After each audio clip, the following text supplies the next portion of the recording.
After selling my startup for $85 million, the first place I drove wasn't Beverly Hills or Manhattan. It was Cedar Hollow, Ohio.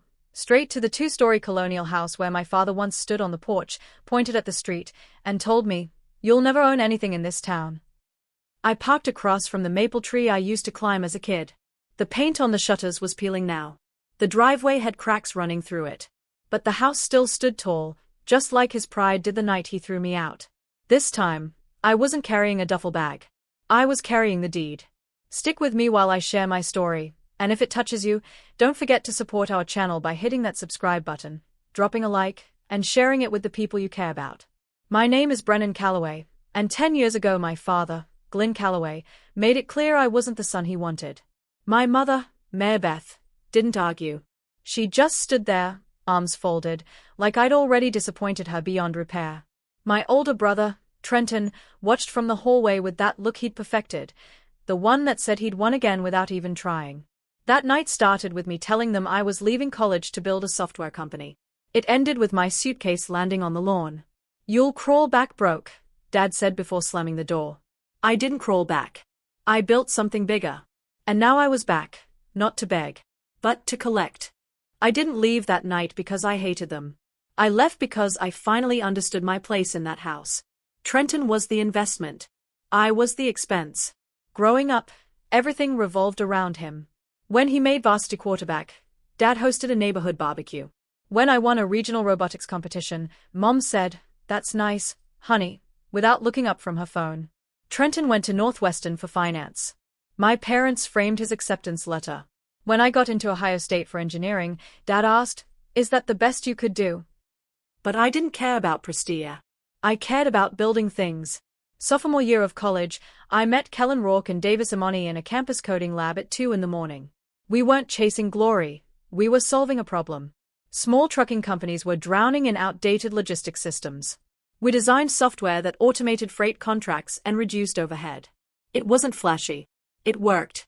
When I told my parents I wanted to drop out and build it full-time, Dad laughed so hard he coughed. "You can't even manage your own bank account," he said. "Now you're a CEO."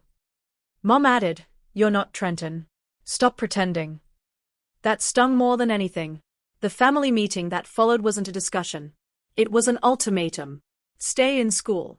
Or don't come back. I packed that night. No one stopped me. No one asked where I'd sleep.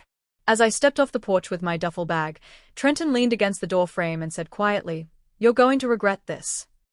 Maybe he believed it. Maybe they all did. But regret wasn't what I felt. I felt free. Freedom didn't feel heroic. It felt cold. The first 6 months after leaving Cedar Hollow were nothing like the bold speeches you see in movies. I slept on Kellen Rourke's sagging couch in a cramped Columbus apartment that smelled like burnt coffee and cheap detergent. Davis and Moni worked nights at a warehouse just to keep our shared electricity from getting shut off. I told myself struggle was temporary. But there were nights I stared at the ceiling wondering if my father had been right. Freight Path Systems, that's what we named the software, barely worked at first. Our early demos crashed. One trucking company owner told us, "You boys should go back to school." I almost did. What stopped me wasn't pride. It was the memory of my father's voice saying, "You'll crawl back broke." I refused to prove him right. By year 2, we landed our first real contract, a regional freight company in Indiana willing to gamble $18,000 on 3 stubborn 20-year-olds. That deal kept us alive. By year 3, we weren't surviving. We were growing. While our revenue climbed, communication from Cedar Hollow stayed non-existent. No birthday calls. No holiday invites. Just silence. Then one afternoon, I ran into an old neighbor, Mrs. Talbot, at a gas station back home when I was visiting Columbus for a pitch meeting. She hesitated before speaking. "Your parents are going through a rough patch," she said carefully. "Trenton's firm hasn't been doing well." I didn't react, but the words lodged somewhere deep. The golden child was slipping. And for the first time in my life, I wasn't the one failing. By year 5, Freight Path wasn't a gamble anymore. It was real. We moved into a modest office outside Cleveland. Hired 20 employees. Signed contracts across 4 states. I stopped checking my bank account before ordering dinner. Success didn't feel loud. It felt steady. Meanwhile, the updates about Trenton came in fragments. An old classmate mentioned his investment firm had expanded too fast. Another hinted at risky real estate deals that were leveraged to the ceiling. I didn't dig for information, but it kept finding me.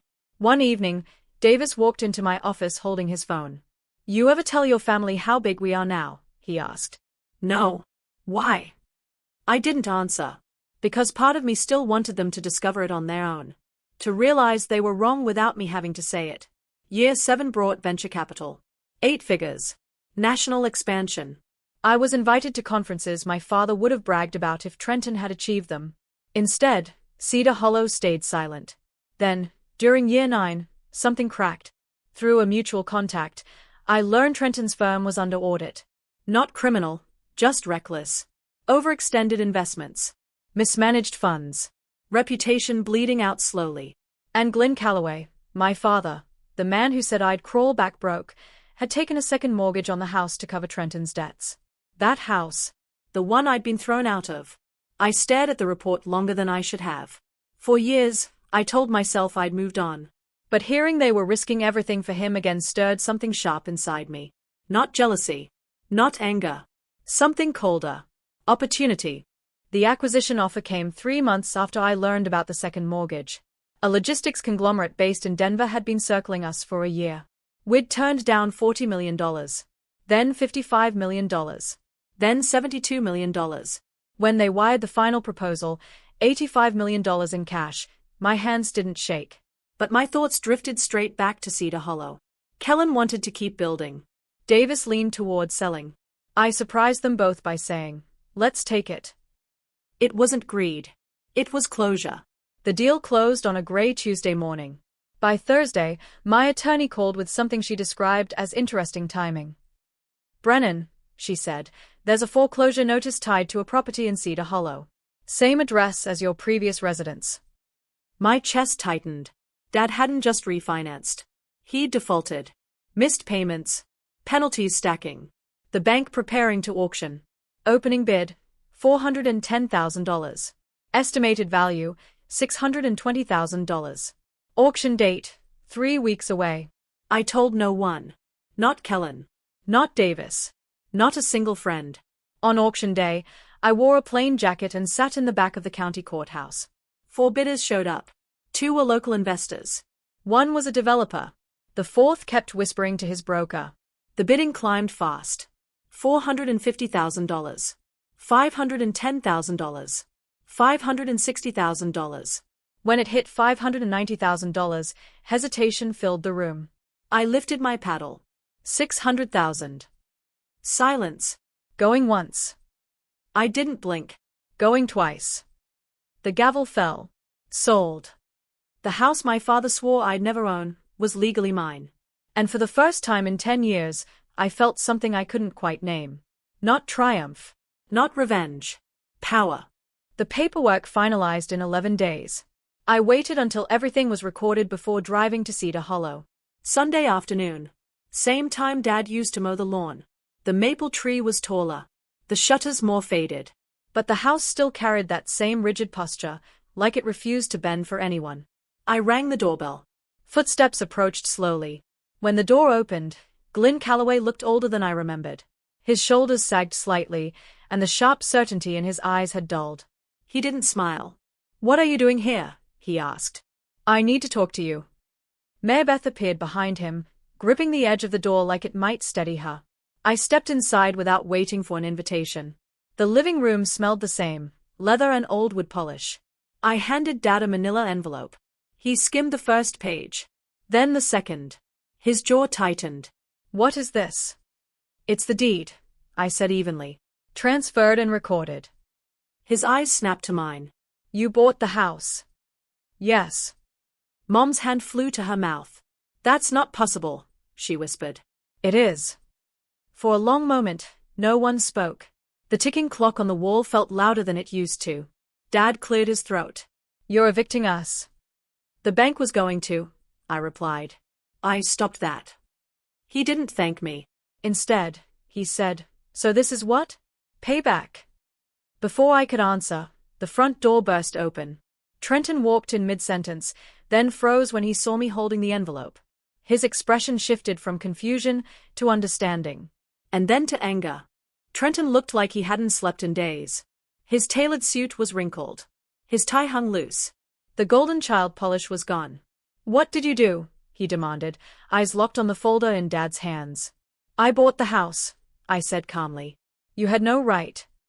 Dad finally spoke. "The bank was auctioning it." Trenton turned on him. "Why didn't you tell me it got that far?" "Because you said you had it handled," Dad shot back, his voice cracking in a way I'd never heard before. The room shifted. For the first time in my life, I wasn't the one being blamed. Mom sank onto the couch. "We were trying to protect you," she said to Trenton, tears forming. "By mortgaging everything twice." I asked quietly. Trenton glared at me. "You think you're some hero now? You disappeared for 10 years. "I didn't disappear," I replied. "You just stopped looking." That landed harder than I expected. Dad ran a hand through his thinning hair. "What do you want, Brennan?" There it was. Not "how are you?" Not "why did you come back?" "What do you want?" I walked toward the dining table, the same one where they gave me the ultimatum a decade ago, and set the envelope down in the center. "You have 60 days before the bank would have forced you out," I said. "I'm honoring that timeline." Mom's voice trembled. "So we're just tenants now?" "No," I said. "You're protected." Trenton laughed bitterly. "Protected? By you?" I met his stare evenly. "For once," I said, "yes." But I wasn't finished. Not yet.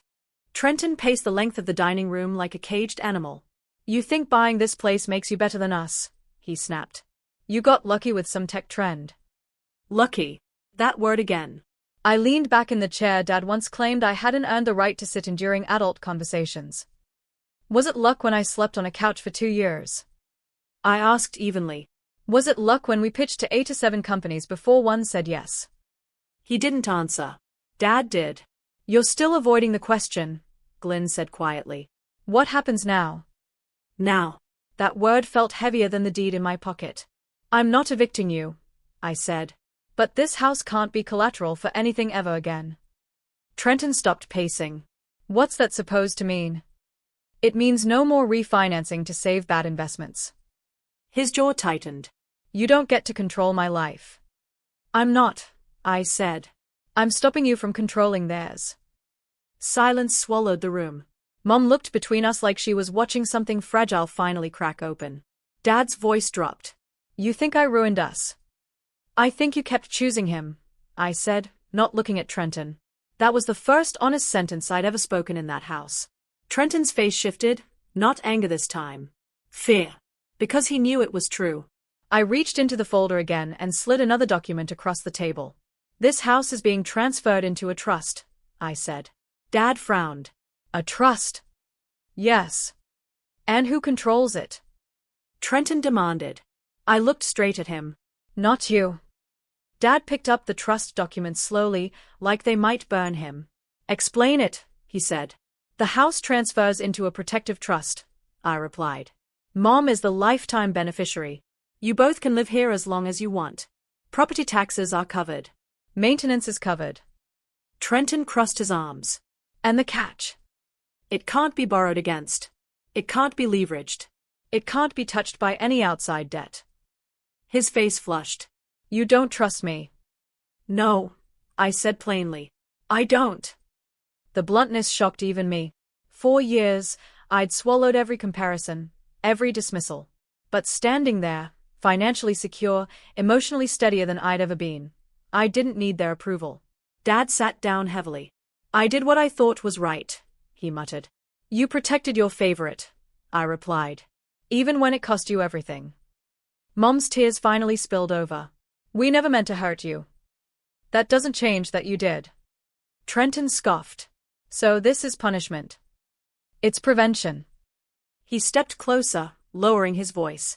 "You think you're better than me now because you sold a company?" "No," I said quietly. "I think I survived without being rescued." That hit him harder than shouting ever could. Dad looked up at me then, not angry, not defensive. "Tired. Why help at all?" he asked. It was a fair question. I could have let the bank take the house. Could have watched them pack boxes the way I once did. Instead, I bought it. Because despite everything, they were still my parents. Dad stared at the documents for a long time. Finally, he said something I never expected to hear. I was wrong about you. It wasn't loud. It wasn't dramatic. But it was real. The room felt smaller after that. Trenton didn't speak. For once, he didn't have a defense, a statistic, or an excuse ready. He just stood there, watching the version of me he never thought would exist. I didn't buy this house to humiliate you, I said quietly. I bought it because I know what it feels like to have nowhere to go. Mom covered her face, shoulders shaking. I thought pushing you would make you stronger, she whispered. It made me leave, I replied. Dad looked up again. You built something without us. Yes. And you came back. Yes. He nodded slowly, like he was recalculating a lifetime of assumptions. I don't need an apology tour, I continued. I don't need to be the favorite. I just needed you to see me. The silence that followed wasn't hostile. It was reflective. Trenton finally spoke, softer this time. You really won't let me touch the equity? No, I said. Not this time. For the first time, I wasn't competing with him. I wasn't chasing approval. I was setting boundaries. A week later, I flew back to Denver. The trust finalized. The house secure. Cedar Hollow still stands on Maple Drive. But now, when I visit, Dad opens the door without hesitation. And when he shakes my hand, there's something in his grip that wasn't there before. Respect. Not because I bought the house, but because I never crawled back.